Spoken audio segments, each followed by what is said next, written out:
Ratusan warga korban banjir di Situbondo berdesakan merebut sembako gratis. Di Makassar, seorang ibu dan anaknya meninggal akibat kelaparan.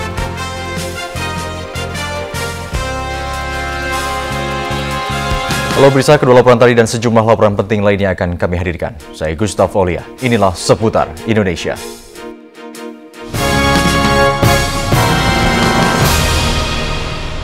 Pembagian sembako gratis oleh gabungan pabrik gula BUMN di Situbondo nyaris ricuh. Ratusan warga korban banjir berdesak-desakan khawatir tidak mendapat jatah sembako gratis. Ratusan warga korban banjir ini tidak sabar untuk mendapatkan paket sembako gratis oleh gabungan pabrik gula BUMN di halaman pabrik gula Waringin Anom, Panarukan, Situbondo. Warga khawatir tidak mendapat jatah karena 200 warga korban banjir dari Bondowoso juga datang ke lokasi. Padahal panitia hanya menyediakan 1.400 lebih paket sembako. Kedatangan warga Bondowoso ini karena semula mereka mendengar kabar pembagian paket sembako akan disatukan dengan pemberian sembako bagi korban banjir Situbondo. Namun belakangan panitia merubah rencana dan akan membagi paket sembako gratis tersebut di Bondowoso. Mengantisipasi kericuan, saat itu juga panitia menambah jumlah paket sembako. Pemirsa, hampir 63 tahun merdeka, kasus kelaparan masih ditemui di negara ini. Di Makassar, Sulawesi Selatan, seorang ibu yang tengah hamil dan anak balitanya meninggal dunia setelah 3 hari tidak makan. 2 anaknya yang lain selamat, namun menderita gizi buruk kronis. Aco masih terbaring lemah di Rumah Sakit Haji Makassar, Sulawesi Selatan, Sabtu siang. Setelah sempat dinyatakan kritis, kondisi anak 3 tahun ini kini mulai membaik. Kakak Aco, Salma, juga mulai pulih. Namun keduanya masih tampak trauma. Kakak adik ini ditemukan terbaring lemah di samping sang ibu Bese dan saudara kandung mereka Bahir Jumat siang. Sang ibu yang tengah hamil 7 bulan dan Bahir meninggal dunia diduga karena kelaparan. Tetangga mengaku mendapati keluarga ini tergolek lemah Kamis malam. Saat itu tidak sepiring pun makanan ada di rumah ini. Warga berupaya memberikan bantuan makanan namun terlambat. 3 hari. 3 hari? Iya. Ibu nanti kapan baru bawakan beras dia, Bu? Tadi malam karena baru saya lihat tidak ada berasnya. Oh, baru tadi malam bawakan beras, Bu? Iya. Tapi ini sudah tidak makan, Bu? Dia sudah tidak makan karena sudah sakit. Oh, sudah sakit. Iya. Kesimpulan tim medis Rumah Sakit Haji Makassar menguatkan dugaan warga. Berdasarkan pemeriksaan, Aco dan Salma mengalami gizi buruk. Kondisi Aco bahkan tergolong kronis. Hingga Sabtu siang, tidak satupun keluarga yang mengunjungi mereka.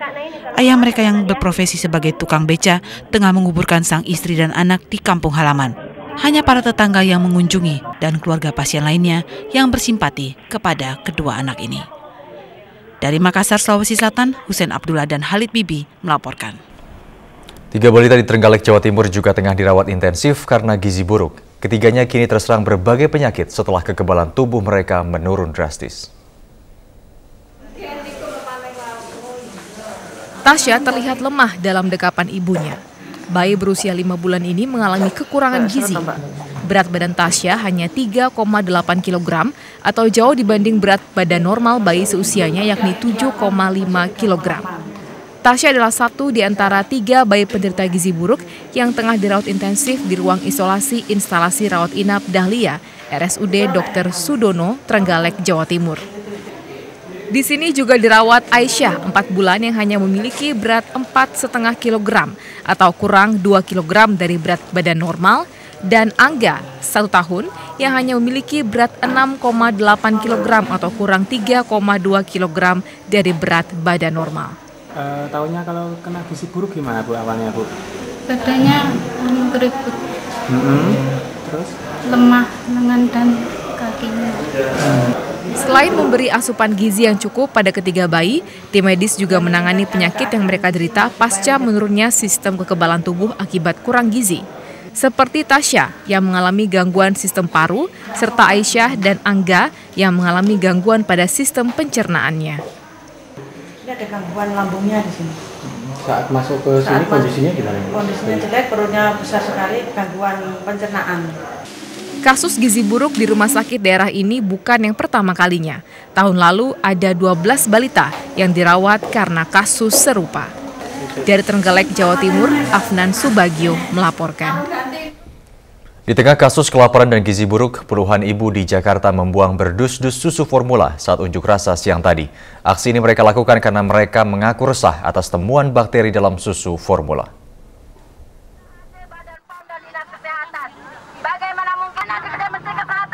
Aksi ini merupakan bagian unjuk rasa yang dilakukan Lembaga Peduli Ibu dan Bayi di Bundaran HI, Jakarta Pusat.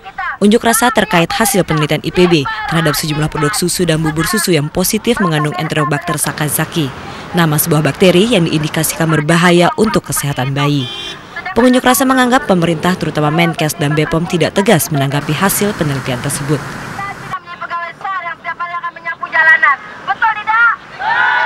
50 ibu ini menuntut pemerintah untuk meneliti kembali semua susu formula yang dipasarkan di Indonesia. Mereka merasa masyarakat perlu tahu apakah bahan-bahan yang terkandung dalam susu formula tersebut aman atau tidak bagi anak-anak.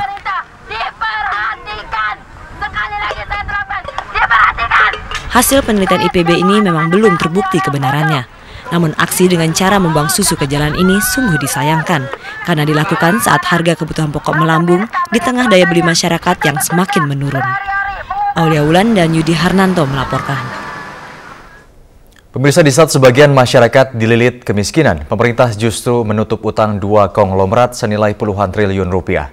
Ini adalah resiko keputusan Kejaksaan Agung menghentikan pengusutan kasus BLBI 2 konglomerat kakap, yakni keluarga Salim dan Syamsul Nur Salim kemarin. Keputusan Kejaksaan Agung membuat gerah sejumlah anggota DPR yang menghadiri sidang interpelasi skandal BLBI 2 pekan lalu. Anggota DPR, Derajat Wibowo, menganggap pemerintah tidak serius mengembalikan dana BLBI melalui proses hukum. Pihaknya akan mendesak pimpinan DPR segera mengagendakan rapat paripurna untuk mendengarkan tanggapan fraksi-fraksi atas sikap pemerintah. Derajat menganggap keputusan Kejaksaan Agung berimplikasi luas. Akibat keputusan ini, Menteri Keuangan bisa gagal menagih kerugian negara kepada kedua konglomerat itu secara perdata. Kalau tidak ditemukan kesalahan sama sekali, lalu pertanyaan saya yang paling gampang adalah, uang negara yang tidak kembali ini, itu salah siapa? Apakah salah rumput yang bergoyang? Kan tidak, ya. Apakah salah angin? Kan tidak. Pasti ada yang bertanggung jawab terhadap uang negara yang tidak kembali ini. Nah, itu harus ditemukan mestinya. Harga kebutuhan pokok di tanah air masih membumbung tinggi. Seputar Indonesia akan kembali untuk laporan selengkapnya sesaat lagi.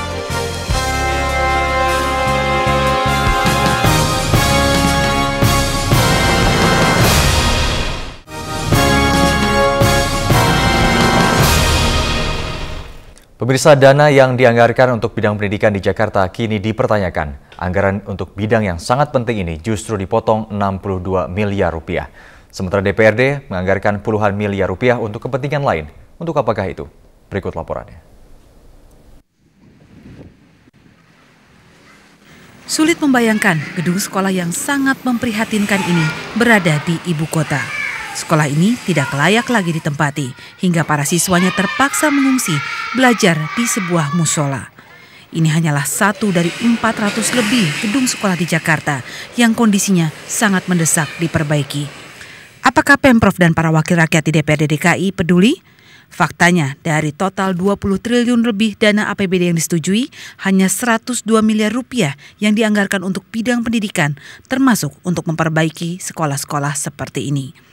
Pemprov DKI mengaku awalnya mengajukan anggaran pendidikan 164 miliar rupiah, namun DPRD membantah telah memangkas anggaran ini. Nah, setiap tahun, kita untuk 1 tahun ke belakang saja, dari rancangan di dalam rancangan APBD, itu selalu mengajukan hanya sedikit. Dari 460 sekian, yang harus direhab cuma 9. Jadi nggak benar berpotong, memang yang dipropos oleh gubernur, itu sedikit. Tahun 2008 dalam rancangan APBD cuma ada 22 yang dipropos dari 400 sekian. Legislatif itu seperti alat kekuasaan lah. Istilah dulu kan stempel. Hak untuk memberikan hanya stempel sehingga seolah-olah tidak ada satu pun berubah kecuali titik koma dan mungkin pendahuluan pengantar kata. Tapi di era demokratisasi yang seperti sekarang ini setelah reformasi, hak rakyat itu betul-betul diwujudkan dalam suatu implementasinya. Pemprov dan DPRD DKI boleh saja saling lempar bola. Namun yang pasti, saat anggaran pendidikan yang begitu penting bagi masyarakat dipangkas, DPRD justru menyetujui penggunaan dana miliaran rupiah untuk hal-hal lain, seperti anggaran peningkatan aktivitas legislatif, publikasi kegiatan DPRD di media massa yang total mencapai puluhan miliar rupiah. Serta anggaran untuk membeli mobil dinas baru untuk gubernur, wakilnya, dan para pimpinan DPRD yang total menghabiskan dana 4 miliar rupiah. Alokasi APBD ini mungkin bisa menggambarkan sejauh mana kepedulian para pemimpin dan wakil rakyat atas kondisi rakyatnya sendiri. Rakyat yang membayar pajak untuk membiayai APBD namun harus mengalami kondisi seperti ini.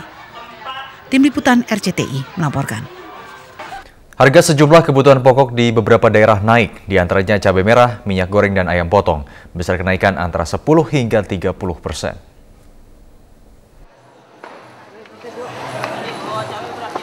Di Pasar Induk Ramat Jati, Jakarta Timur, kenaikan harga cukup mencolok terjadi pada cabai keriting merah. Hari Sabtu, harganya naik dari Rp12.000 menjadi Rp14.000.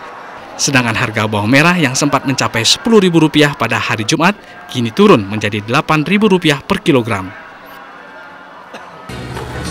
Di Balikpapan juga terjadi kenaikan harga sembako. Di antaranya, minyak goreng yang naik antara Rp1.000 sampai Rp2.000 per kilogram. Sedangkan harga ayam potong dan ikan laut naik hingga 25%. Harga ayam potong mencapai Rp28.000 per kilogram. Kalau yang besar Rp28, yang sedang Rp5, yang kecil Rp4. Sementara di Palangkaraya, kenaikan harga sangat mencolok terjadi pada harga sayur mayur yang mencapai rata-rata 30%. Selain itu, para pedagang telur juga menaikkan harga jual rata-rata 20%. Kenaikan harga telur menurut kalangan pedagang seiring dengan naiknya harga pakan ternak. Tim Liputan RCTI melaporkan.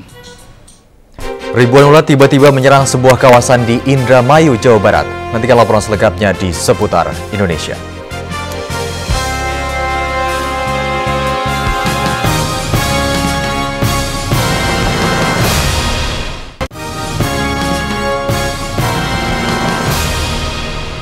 Hampir sepekan banjir menggenangi 3 desa di Kecamatan Widang, Kabupaten Tuban, Jawa Timur. Ini merupakan banjir yang kelima kalinya sejak awal Januari lalu. Sementara upaya perbaikan tanggul yang jebol masih belum selesai.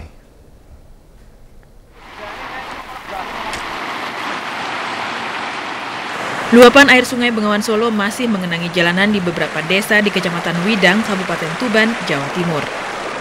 Pada awal Januari, tanggul Sungai Bengawan Solo di wilayah ini jebol sepanjang 150 meter. Upaya perbaikan sampai kini belum selesai. Hingga hari Sabtu, tanggal 1 Maret, masih sekitar 50 meter dari tanggul yang jebol yang belum bisa ditutup. Ini karena debit air yang cukup besar dan permukaan air Sungai Bengawan Solo yang masih tinggi. Untuk kegiatan penutupan kami tidak berani sampai ujung, Pak, untuk peralatan kami karena bahaya sekali, karena muka air sekarang kan sudah mencapai sekitar 6-30-an. Hingga hari Sabtu, banjir masih mengenangi 3 desa, yaitu Desa Tegalrejo, Simorejo, dan Dermalang Melangi, Kecamatan Widang. Banjir yang terjadi sejak hari Senin lalu ini merupakan yang kelima kali sejak Januari. Banjir terjadi setiap kali air Bengawan Solo pasang. Ya nggak karu-karuan, Mas, capek. Ya capeknya ya barang-barang harus diangkat. Anak-anak kasihan, masih kecil-kecil, Mas. Warga berharap perbaikan tanggul segera diselesaikan sehingga bisa mencegah larinya air Bengawan Solo ke pemukiman warga. Dari Tuban, Jawa Timur, Pipit Wibawanto melaporkan. Warga di Kelurahan Lemah Abang, Kecamatan Indramayu, Kabupaten Indramayu, Jawa Barat selama 4 hari terakhir direpotkan oleh kedatangan tamu tak diundang, yakni berupa ribuan ekor ulat bulu yang masuk hingga ke ruang-ruang dalam rumah mereka. Ulat-ulat bulu tersebut menimbulkan rasa gatal di kulit. Sejak 4 hari lalu, ulat-ulat bulu seperti ini berkeliaran masuk rumah-rumah penduduk di Kelurahan Lemah Abang, Kecamatan Indramayu, Kabupaten Indramayu, Jawa Barat. Sekitar 150 rumah dan sejumlah kantor di wilayah ini diserang ribuan ekor satwa berbulu ini. Ulat-ulat ini datang dari pekarangan, masuk hingga ke ruang-ruang dalam rumah termasuk tempat tidur. Bulunya menyebabkan gatal-gatal pada kulit. Mengganggu warga nggak, Mas? Jelas, mengganggu banget. Apa mengganggunya, Mas? Namanya kalau tidur atau apa kadang ada di bawah kasur atau apa. Masuk ke dalam rumah ya? Iya, masuk ke dalam rumah. Gatal nggak sih itu ulatnya, Mas? Iya, gatal-gatal banget. Jenis ulat? Ulat-ulat ini biasanya datang pada pagi hari hingga siang. Hingga hari Sabtu, belum ada penanganan dari pemerintah setempat. Warga dengan berbagai cara berusaha memberantas ulat-ulat ini. Koresponden RCTI Yono Daryono dan Pradesta Bagus melaporkan dari Indramayu, Jawa Barat. Pemirsa, seorang pekerja tewas dan 4 lainnya luka-luka ketika satu unit bangunan yang sedang dikerjakan roboh siang tadi di Medan, Sumatera Utara.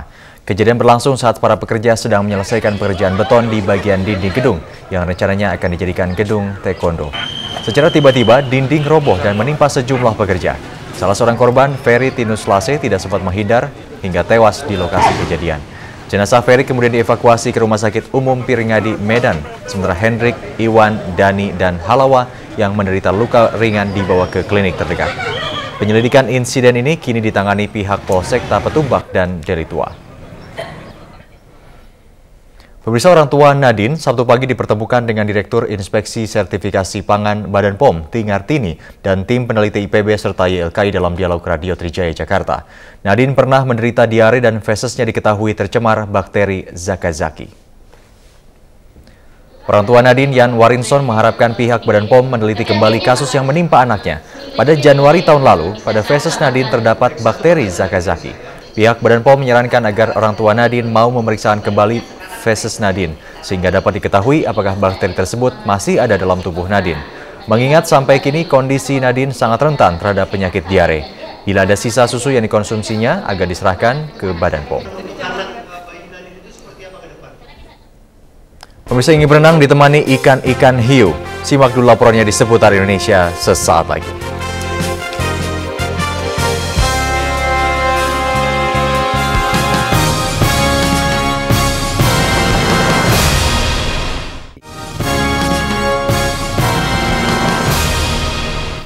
Sejauh ini kita banyak mengenal ikan koi unggulan dari negeri asalnya, Jepang.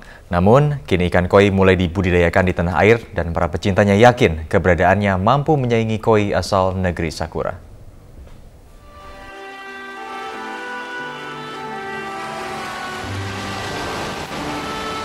Deretan ikan-ikan cantik beraneka warna ini adalah ikan koi asli Indonesia yang tengah mengikuti sebuah kontes di Jakarta. Penampilannya menarik dan tak kalah jika dibanding ikan koi dari negeri asalnya Jepang. Bagi pencinta ikan koi di Indonesia, keberadaan ikan koi lokal ini cukup menggembirakan. Selain harganya relatif murah dibanding ikan koi Jepang, corak dan warnanya lah yang menjadi daya tarik ikan koi lokal ini. Hal yang membanggakan lainnya, mutu ikan koi hasil budidaya petani Indonesia ini sudah mampu bersaing dengan negara lainnya. Bahkan kini hasilnya sudah diekspor ke Eropa Timur, Jerman, Belanda, dan negara-negara ASEAN. Kualitas dari ikan koi sendiri yang ada di para penghobi ini akan semakin meningkat lagi, semakin bagus lagi, sehingga ya pada ujung-ujungnya kita nggak perlu impor lagi dari Jepang gitu. Kita akan dengan adanya kualitas ikan lokal kita yang cukup membadain, ya kita sudah puas dengan itu. Gitu. Hanya saja bentuk ikan koi lokal tidak seprofesional dan sebesar ikan koi Jepang yang bisa mencapai 1 meter. Koromul Wahid menyambut baik penyelenggaraan kontes seperti ini karena turut memicu para pencinta dan pembudidaya untuk meningkatkan mutu dan daya saing ikan koi lokal. Selain itu, ia menilai perhatian pemerintah terhadap keberadaan petani ikan koi masih kurang. Pada dengan memberi mereka pelatihan, ikan koi asli Indonesia kelak mungkin bisa disejajarkan dengan ikan-ikan koi unggulan dari negeri asalnya Sakura. Heri Kuswianto dan Aan Dwi Purwantoro melaporkan. Pemirsa, ingin berenang di laut atau snorkeling ditemani ikan-ikan hiu. Nah, bagi Anda penggemar olahraga air, Pulau Langkawi, Malaysia mungkin bisa jadi pilihan.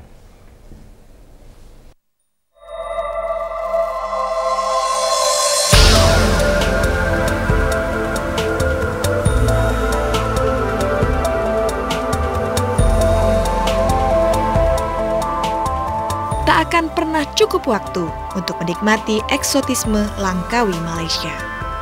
Salah satu daerah tujuan wisata andalan negeri serumpun ini memang menyajikan beragam aktivitas, terutama bagi pecinta olahraga air.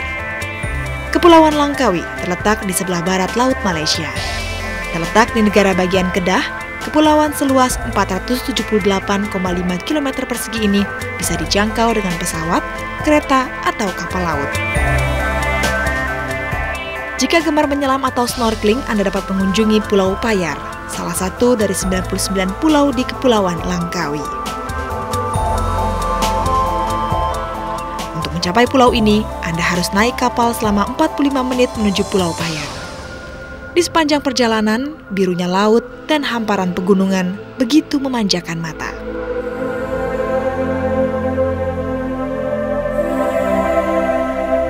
Sampai di Pulau Payar, Anda akan disambut oleh ribuan ikan yang berada di permukaan laut dangkal. Keindahan Pulau Payar memang begitu alami dan dijaga ketat kelestariannya. Jangan coba-coba buang sampah atau menggunakan sabun dan shampoo untuk mandi di sini.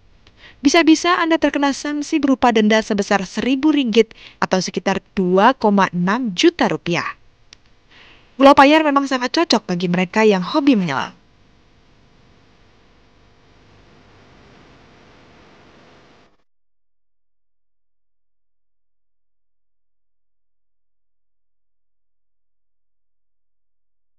Namun bagi yang tidak bisa menyelam, jangan khawatir.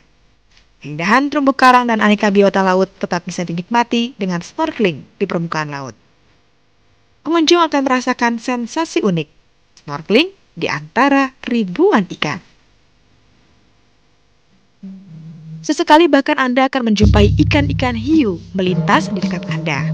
Tapi jangan takut, ikan-ikan hiu di sini adalah jenis yang tidak ganas. Yang menarik, Anda juga bisa memberi makan hiu di pinggir pantai. Atraksi ini menjadi tontonan menarik, terutama saat hiu melahap mangsanya.